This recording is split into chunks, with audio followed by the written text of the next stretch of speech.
आपको निशा की प्रेम कहानी थोड़ी फिल्मी लगेगी। उसने कभी नहीं सोचा था कि उसकी भी प्रेम कहानी होगी और ना ही कभी विदेश जाने का सपना देखा था। निशा तो बस आगे पढ़ना चाहती थी, लेकिन निशा के माँ पिताजी उसकी शादी करवाना चाहते थे। एक दिन निशा ने गुस्से में कह दिया कि अगर आप लोग मुझसे इतना ही परेशान हो तो आप मेरी शादी कर दो, लेकिन मेरी एक शर्त है कि आप इंडिया को छोड़ किसी दूसरे देश में कर दो ताकि मैं आप लोगों से कभी भी ना मिल सकूं।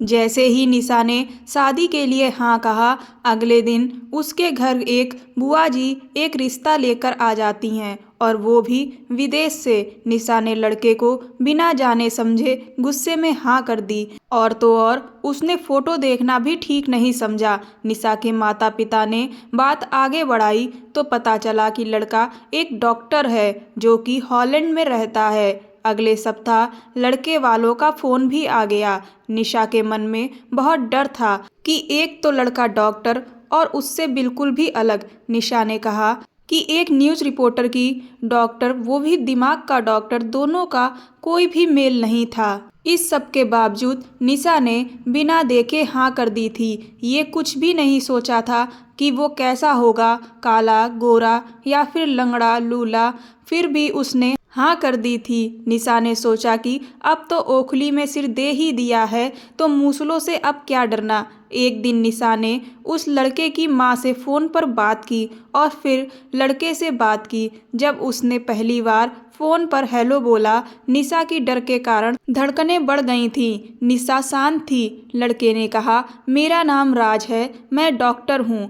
आपको तो न्यूज़ रिपोर्टर बनना है। मुझे ये काफ़ी पसंद आया। आप बिल्कुल भी घबराएं ना। मैं विश्वास रखता हूँ कि लड़कियों का पढ़ा लिखा आत्मनिर्भर होना ज़रूरी है, तो आप आराम से अपनी पढ़ाई पूरी करिएगा और मुझे उम्मीद है कि तुम एक बेहतर न्यूज़ रिपोर्टर बनोगी। निशा के कुछ बिना कहे ही राज ने उसके सारे सवालों के जवाब दे दिए थे, और उस दिन से जो निशा और राज की प्रेम कहानी का सिलसिला शुरू हुआ, वो आज उनकी शादी के 10 वर्ष हो जाने पर भी कायम है। आज निशा की 2 प्यारी बेटियां हैं। निशा और राज शादी के 4 साल बाद इंडिया वापस आ गए, क्योंकि निशा को एक बड़े न्यूज़ चैनल में न्यूज़ रिपोर्टर की नौकरी मिल गई थी। तो राज ने निशा से कहा कि वो चाहता है कि वो ये जॉब करे, और रही बात उसकी, तो वो तो डॉक्टर है, तो उसे इंडिया में भी अच्छी जॉब जल्द ही मिल जाएगी। और आज निशा एक बहुत बड़ी न्यूज़ रिपोर्टर बन गई थी, और राज और निशा को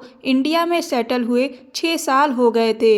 राज आज इंडिया में एक बड़ा डॉक्टर है। निशा और राज का जन्मदिन भी एक दिन है।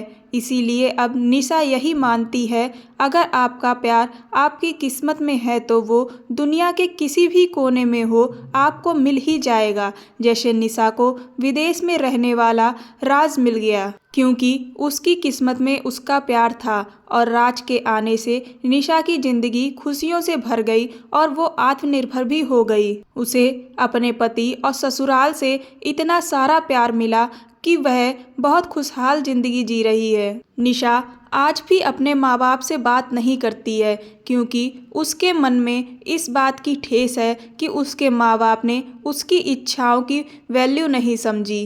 पर राज के समझाने के बाद आज शादी के 10 साल बाद निशा राज के साथ अपने माँ बाप से मिलने जा रही है। अगर आपको ये प्रेम कहानी पसंद आई हो तो चैनल को सब्सक्राइब करें और वीडियो को लाइक करें। धन्यवाद।